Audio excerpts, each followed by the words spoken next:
প্রিয় দর্শক, আসসালামু আলাইকুম। আশা করি সবাই ভালো আছেন। আপনারা আমাদের সাথে আছেন, এর জন্য আপনাদেরকে অনেক ধন্যবাদ। নিয়মিত ভিডিও দেখার অনুরোধ রইল এবং এই চ্যানেলটি সাবস্ক্রাইব অবশ্যই করবেন। এই ভাইয়ের কন্ডিশন খুব বেশি খারাপ না, জাস্ট একটু গ্ল্যান্ড আছে। এই গ্ল্যান্ডটুকু ফেলে দিলেই জায়গাটা সমান হয়ে যাবে। উপরের মাংসপেশি খুবই সুন্দর, খুবই ভালো। সামান্য একটু ফ্যাট আছে, ওটা খুব স্বাভাবিক। তারপরেও যেহেতু অপারেশন হবে, ওইটা আমরা ফেলে দেব। আপনারা জানেন 2012 সাল থেকে আমাদের ক্লিনিকে গাইনোকোমাসে অপারেশন হচ্ছে নিয়মিত।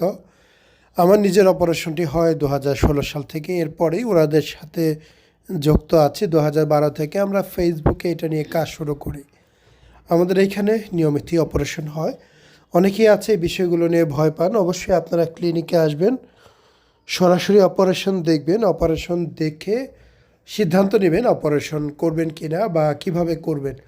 আমরা আপনাদেরকে সর্বোচ্চ সেবা দেওয়ার চেষ্টা করব এবং সর্বোচ্চ অনেস্টি বজায় রেখে আমরা কাজ করি। বাস্তবতা নিজের চোখে দেখবেন, এরপর সিদ্ধান্ত নেবেন কী করা উচিত। কেননা এই ধরনের অপারেশন করতে গিয়ে অনেকেই প্রতারণার শিকার হয়। দেখতে পাচ্ছেন দুর্দান্ত একটি অবস্থা। এই টিউবটি আমরা 2 দিন পর খুলে দেবো। 7 দিন পর সব ধরনের ব্যান্ডেজ খুলে দেওয়া হয়। সেলাইটা উনি 14 দিন পর কেটে নেবে।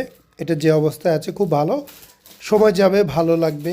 বুকে এখনও স্যালাইন পানি আছে, ওষুধ আছে, এগুলো টিউবের সাথে বের হয়ে যাবে, টিউবের মাধ্যমে বের হবে। অবশ্যই সময় দিতে হবে, ধৈর্য ধরতে হবে, সময় দিতে হবে, ধৈর্য ধরতে হবে। এটা একটা অপারেশন, জাদুকরি কোনো বিষয় না। রাতারাতির মধ্যে সব শুকায় যাবে এমন না। হ্যাঁ, আপনার ব্রেস্ট বড় ছিল, কেটে ফেলে ছোট করা হয়েছে, সমান হয়ে গেছে, এটা সত্য। তবে ঘাগুলো শুকাতে, পানিগুলো শুকাতে অনেক সময় লাগবে। আসসালামু আলাইকুম, মোহাম্মদ শাকিল হোসেন বলছি। 2017 সাল থেকে আমরা গাইনোকোমাসি নিয়ে নিয়মিত কাজ করছি এবং ভিডিও প্রকাশ করছি। এই চ্যানেলে যারা নতুন এসেছেন, আপনাদের কাছে অনুরোধ থাকবে আমাদের এই চ্যানেলটি আপনারা ভালোবাসা দিবেন এবং সাবস্ক্রাইব করবেন। এবং যারা অলরেডি সাবস্ক্রাইব করেছেন তাদেরকে অসংখ্য ধন্যবাদ। আপনারা কমেন্টের মাধ্যমে আপনাদের মতামত জানাবেন। ধন্যবাদ।